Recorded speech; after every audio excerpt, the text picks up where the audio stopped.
And என்னன்னு தெரில, எங்கள் வீட்டில் இருந்தோமா. ஸோ 2 நாள் லீவில் இருந்தோம். அண்ட் மைண்ட் ஃபுல்லாக ஒரே ஏதோ ஒரு டிப்ரெஷன் மாதிரி ஆயிடுச்சு. சரி என்ன பண்ணுறோன்னு சொல்லிட்டு தெரியாமல் முழிச்சுன்னு இருந்தோமா. சரி ஓகே, ஏதாவது ஒரு சின்ன வெளியே போகலாம் அப்படின்னு சொல்லிட்டு நம்ம ஹெல்மெட் எடுத்து மவுண்டெல்லாம் ஃபிட் பண்ணிட்டோம். அண்ட் ஃபிட் பண்ணியிருக்கும்போது அதெல்லாம் டைமெல்லாம் பார்த்தோன்னா 2 மணிக்கிட்ட ஆயிடுச்சு. சரி ஓகே, பசி வேறு எடுத்துருச்சு. சரி ஓகே, போகிற ஏதாவது ஹோட்டலில் நின்று சாப்பிட்டுக்கலாம்னு சொல்லிட்டு கிளம்பிட்டோம். அண்ட் என்ன சாப்பிட்லான்னு சொல்லிட்டு யோசிச்சுன்னு இருந்தோம். மீன் கடை ஒன்று பார்த்தாங்க. ஸோ அந்த மீன் கடையில் வந்து இந்த மீனெல்லாம் சாப்பிட்டோம். ஸோ அவ்வளோ நல்லா இருந்துச்சு. அண்ட் சாப்பாடு வந்து நம்ம எவ்வளோ வேணுமோ அவ்வளோ கேட்டு வாங்கி சாப்பிட்டுக்கலாம் அப்படின்னு சொல்லியிருந்தாங்க. ஸோ சாப்பாடும் மீனும் பரவாயில்லைங்க, நல்லா இருந்துச்சு. சரி ஓகே, நம்ம அங்கே சாப்பிட்டு கிளம்பிட்டோம். அந்த போகிற வழியெல்லாம் பார்த்தோன்னா அந்த வயல் அதெல்லாம் இருந்துச்சு. சரி ஓகே, எங்கேயாவது நிப்பாட்டலாமேன்னு சொல்லிட்டு நம்ம போயினே இருந்தோம். அந்த ஒரு பாலம் ஒரு கிட்ட ரீச் ஆகிட்டோம். நம்ம பைக்கில் வந்து ஒரு கொஞ்சம் தூரம் வந்துன்னே இருந்தோம். அந்த பாலம் பார்த்ததுமே அப்படியே நம்ம நின்றுட்டோம். பாலத்துக்கு கீழே பார்த்தோன்னா ஒரு சின்ன ஆறு போயிருக்கு. ஸோ அந்த ஆறு பார்த்துன்னு நின்று இருந்தோன்னா, அப்புறம் இந்த இடத்துல பார்த்தோன்னா பாலத்தில் வந்து ஒரு மேஜிக் ஆகின்னு இருக்குது. என்ன ஒரு மேஜிக்னு சொல்லிட்டா இருக்க சொல்லுங்கள். நம்ம டார்ல நின்றுக்கிறோம். நானும் இங்கே நின்றுக்கிறேன்.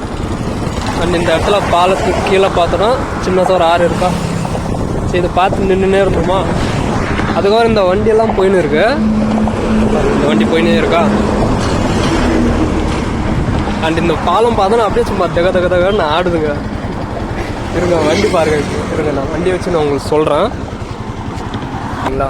அண்ட் அதே இந்த லாரி அந்த மாதிரிலாம் போச்சுனாக்கா வண்டி அப்படியே சும்மா லைட்டாக ஆடுது. பாருங்கள், லாரியெல்லாம் வந்துன்னு இருக்கு. அண்ட் இருங்க, அந்த எப்படி அது ஆடுது மட்டும் கொஞ்சம் பாருங்கள்.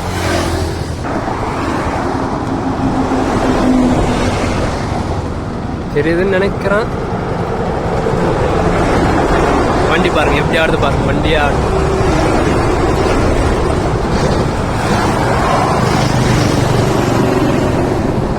நான் சொல்கிறது உங்களுக்கு நம்பிக்கை இல்லை அப்படின்னா, அண்ட் நீங்கள் தருமபுரி போகிறீங்க இல்லையா. ஸோ அந்த தருமபுரி போகிற வழியில் தான் இந்த பாலம் இருக்குது. அண்ட் காவிரிப்பட்டினம் தாண்டினதுமே ஒரு பாலம் ஒன்று வரும். ஸோ அந்த பாலத்துக்காக ஒரு 5 நிமிஷம் நின்று பாருங்கள் பாலம் எப்படி ஆடுதுன்னு.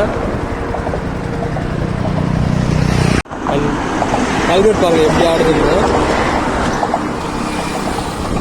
வண்டி ஆனில் இருக்கான்னு கேட்பீங்க. ஸோ வண்டி வந்து ஆஃபில் தான் இருக்குது. பாடும் பாருங்க. அண்ட் இது உங்களுக்கு தெரியுமா இல்லையான்னு சொல்லிட்டு தெரியல.